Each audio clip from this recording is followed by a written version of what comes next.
हम लक्ष्मी चौधरी अहाँ सब गोटे के प्रणाम करे छी। आई हम एकटा बजरंग बली के गीत गाबऽ जा रहल छी। गीत में संग दऽ रहल छथि हमर माताजी। कोशिश कर रहल छी जे गीत नीक से गावी, अहाँ सब गोटे के नीक लागे। और गीत नीक लागत तो गीत के शेयर करब, चैनल के सब्सक्राइब करब और लाइक कमेंट करब। धन्यवाद। जय हो माता अंजनी के बाकी यहाँ के ललन माहे। जय हो माता अंजनी की बाकी यहाँ के ललन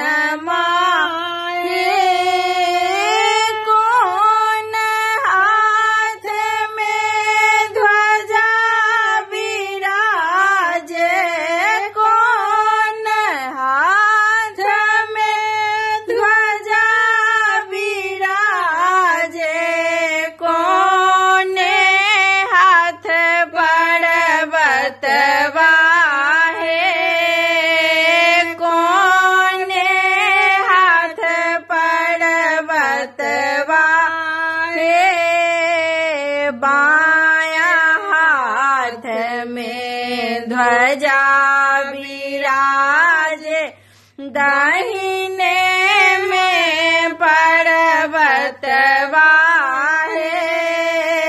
बायां हाथ में ध्वजा विराजे, दाहिने में पर्वत वाहे। जय हो माता अंजनी की बाकी यहाँ के ललन माहे। कौन रूप में लंका पसला, कौन रूप में लंका पसला, दहन जके लंका है। दहन जके लंका है।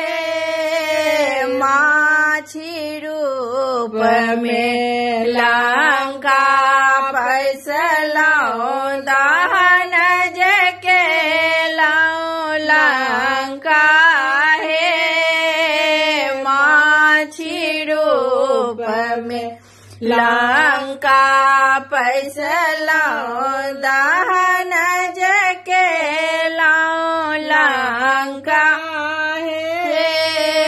जय हो माता अंजनी की बाकी यहाँ के ललन माहे।